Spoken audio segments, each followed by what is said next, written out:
Howdy do y'all, this is John, and today we are talking about Goldfinger, a movie that came out in 1964 starring Sean Connery as James Bond. And in Goldfinger, James Bond is once again called into action when this man named Ulrich Goldfinger starts plotting and scheming a heist, arguably one of the biggest heists anyone could even attempt. So big, in fact, it would have a severely negative effect on the world economy.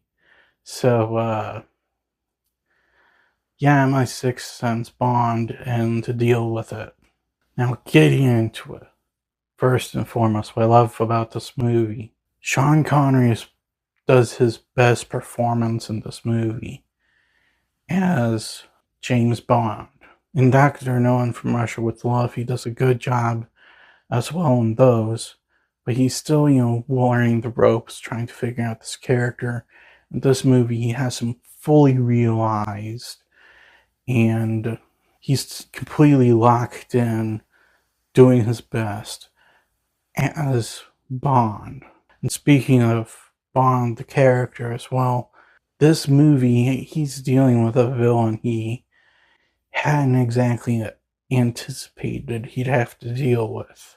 Ulrich Goldfinger is not some megamaniacal terrorist or anything like that.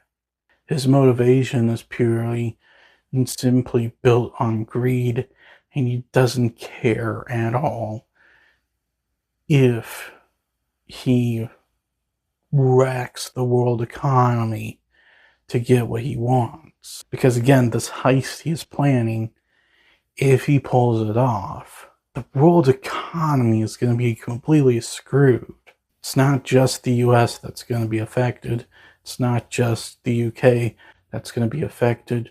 Everyone's going to be affected by it.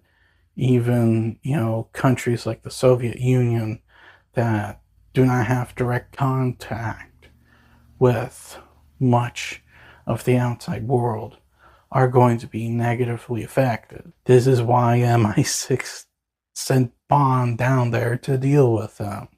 On top of that, Goldfinger, he is someone who is almost always ahead of the hero. He literally anticipates every move that Bond makes.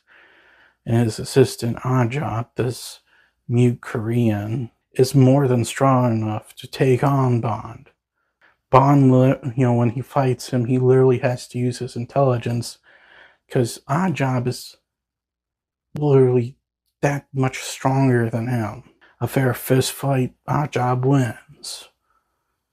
Bond knows that. And how's the story? At this point, it is the formulaic James Bond story.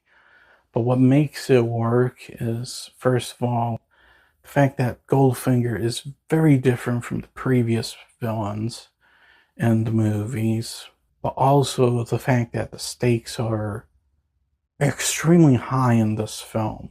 Again, we're dealing with a villain that is trying to wreck the world economy, not something that should be taken lightly. And the guy is more than intelligent enough to possibly pull it off. Like, I'm not going to spoil anything, but when he lays out his whole plan, I'm just in there going, Farfanugan, holy crap.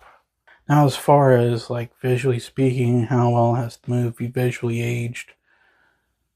In many ways, it has aged incredibly well. I don't know if the cinematography is still great today. The production design, the sets, they all look expensive. The special effects, for the most part, kind of standard mid-60s VFX, which, yeah, that's kind of an improvement over the previous two movies. Because it's, standard for the time, I'm not going to complain too much. Because I've seen 60s movies with, just awful special effects. So, yeah, come to think of it, there's also some movies today that have way worse special effects than this. So yeah, not going to complain too much. However, I will also say this: the rear projection shots are still extremely noticeable. The movie also introduces us to what has become the most iconic Bond girl of all time, Pussy Galore. Galore is definitely a great Bond girl.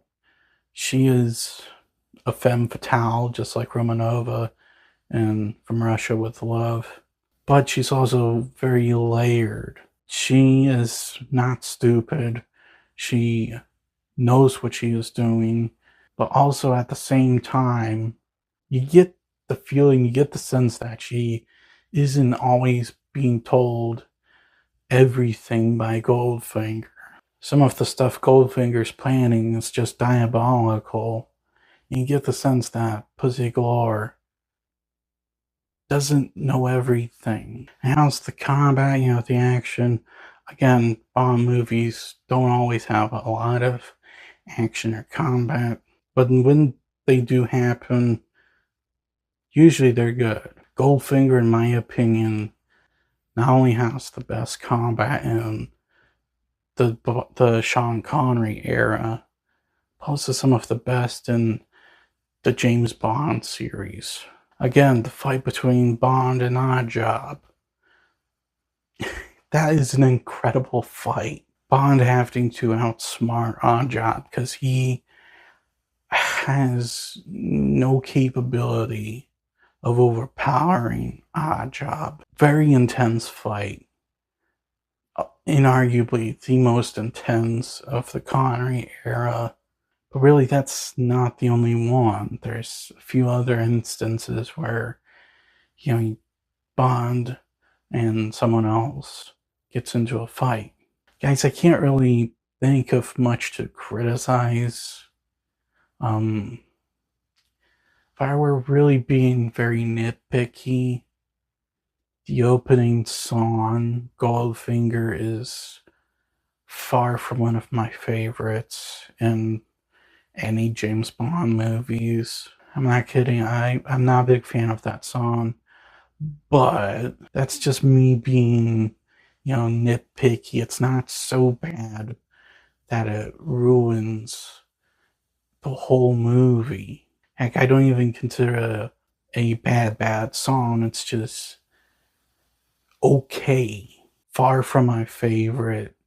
I'd rather hear Chris Cornell, his song for Casino Royale, You Know My Name. That's a great song. But again, that's just me being nitpicky. Other than that, I think Goldfinger is the masterpiece of the Sean Connery era. This is the Sean Connery era's peak. This is the best movie out of all 6 of Connery's Bond movies. And if you have not seen Goldfinger yet, or just any James Bond movie in general, please do yourselves a favor and at least watch this. Yes, it's very 60s, but that's okay. I'm going to give Goldfinger a 10. Halfway through my Bond marathon, I'm very glad I finally got to talk about this movie because, like I said, it's my favorite of the Connery era Bond movies. I love this film. And unfortunately, though, it all goes downhill from here. Although thankfully the next movie, Thunderball, is not too bad. But after Thunderball, yeah. So guys, thank you all for watching. Please look forward to more videos real soon. Please hit the like button if you enjoyed this video. Please also subscribe if you're new to the channel.